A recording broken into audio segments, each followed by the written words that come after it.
How to renew subscription on iPhone. To get started, first of all go ahead and open up the Settings application on your phone. Settings allow users to customize, control, and secure your device.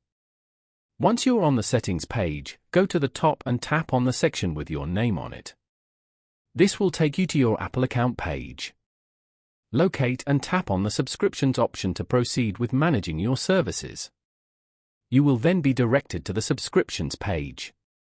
On this page, you can view a comprehensive list of all your active and expired subscriptions. To renew an expired service, simply tap on it and select one of the available renewal plans. Following these steps, you can easily renew any subscription on an iPhone.